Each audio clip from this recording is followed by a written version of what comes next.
And this is a fascinating area of science which is developed. I've been to Greenland myself, and Greenland, as you know, is the largest island on the earth, apart from Australia, which is a continent. And it's nothing but a mountain of ice, a 3-kilometer high mountain of ice. And when you go there, in fact, when we went there, we went in a US Air Force plane, and this plane didn't have any wheels. It has skids, it has skis, and you land on that and you take off on that. Now, what you do basically is, what scientists are doing over there is to drill deep.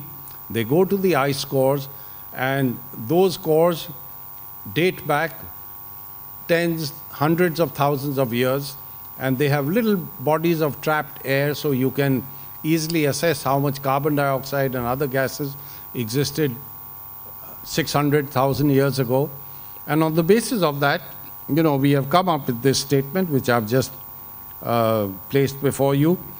So what we are doing today is something that is significant on a geological time scale. Let me turn to the next slide. And this is a very familiar diagram. Some of you may have seen Al Gore's movie, An Inconvenient Truth. And you remember when he displayed this particular chart of how changes in greenhouse gases have taken place. He has this picture on a very large wall and then mounts an elevator to go all the way to the top of this curve dramatically. I didn't request my hosts to provide something similar, but you can picture me standing over there and going to the top of that curve that you see this steep increase in. Next. Now, what has all this done to the climate of the Earth? Well, if you go back in time, beginning to the start of the Industrial Revolution, then you find that there are fluctuations in temperature. Now, these are based on temperature records. And these fluctuations are there because the climate of the Earth changes both because of natural factors as well as human actions.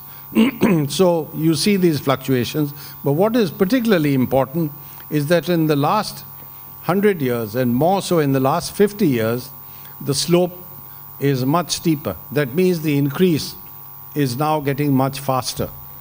And in the 20th century, the average temperature increase was 0.74 degrees Celsius. And thank you very much. And in the last 50 years, it's almost twice that rate. So that means it's getting far, far hotter, and therefore the climate is changing much faster. If we turn to the next slide, you find how the cumulative balance of glacier mass has been changing all over the world. And do remember that the water towers of the world are these glaciers, because that's where you've got huge quantities of water frozen, and when it melts, it feeds all the rivers that essentially were responsible for the growth of human civilization. If you look at how civilization evolved, it essentially evolved along the banks of the major rivers of the world. And if those rivers are going to be affected because of very rapid melting of the glaciers, then you can imagine what it's going to do to a population which is growing very rapidly, and therefore we need to be concerned about how we're going to manage our depleted water resources. Next. Now, this is a picture of global average sea level, and during the 20th century, the increase was about 17 centimeters. Now, you may say 17 centimeters doesn't really bother me.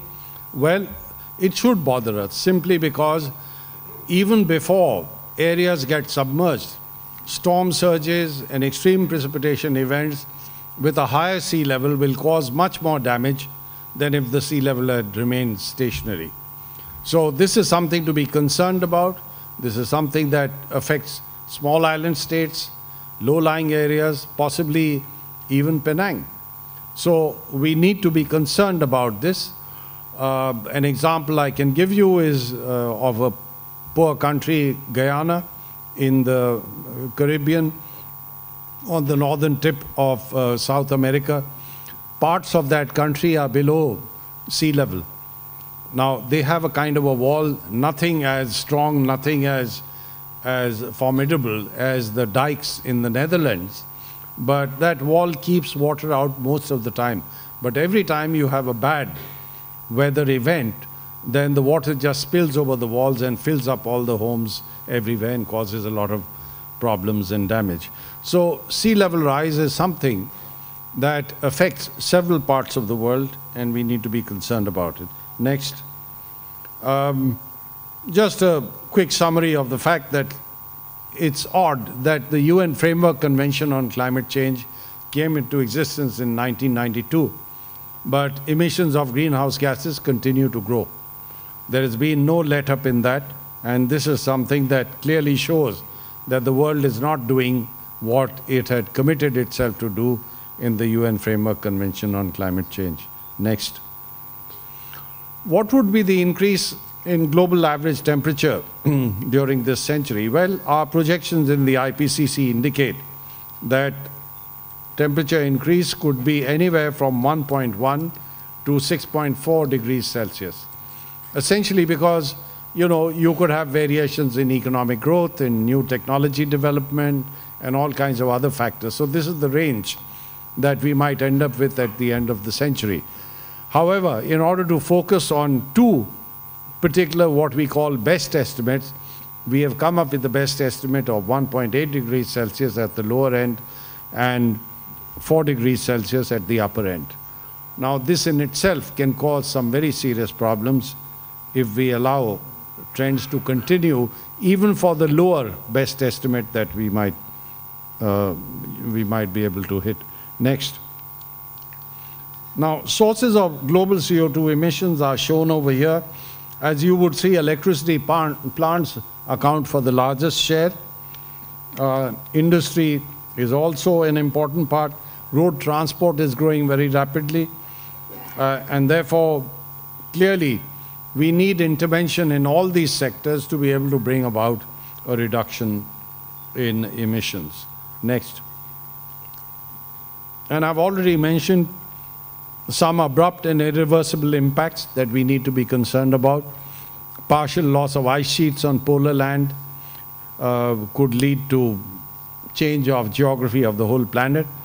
We also found that 20 to 30% of the species that we examined were under risk of extinction if temperatures increase more than 1.5 to 2.5 degrees Celsius.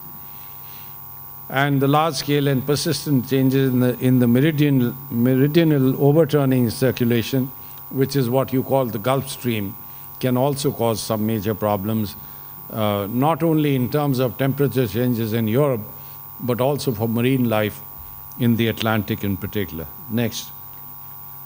Now, Malaysia is a biodiversity-rich country, but it's also a country where a large number of higher plant species are threatened. And you see, among the countries that are shown over here, China, India, Japan, clearly Malaysia faces the largest threat. And therefore, I think it is a responsibility to future generations, to this planet as a whole, for Malaysia to ensure that this biodiversity is not threatened. Next. Similarly, if you look at the figures for forest area, this again is something that shows that we need to do a lot more to protect our forests. Next. I just want to highlight the fact that Africa is one of the most vulnerable continents because of the range of projected impacts and because it's a continent which already has multiple stresses. And therefore, we cannot possibly believe that anything that happens in Africa will not affect us, because if, let us say, a society breaks down, look at what has happened to Somalia. I mean, they are a threat to the global system as a whole. We've seen war in Sudan. Now, we are living in a world where we cannot isolate ourselves from anything that happens in any other part of the world. And therefore, I think we need to be concerned about some of the stresses that other parts of the world are going to face next. And this is something which is very important. You know, in 2011, we brought out a special report on extreme events and disasters, and two important findings over there would be of concern to all of us. One is the fact that heat waves are increasing at a rapid rate. In fact, those heat waves, which currently appear once in 20 years, will by the end of the century occur once in 2 years. The other major finding was the increase in extreme precipitation events, that you will get a lot more rainfall, a lot more snow in very short durations, in very large quantities. So much so that even in those countries where average rainfall declines, you would find the bulk of it will fall in the nature of heavy falls.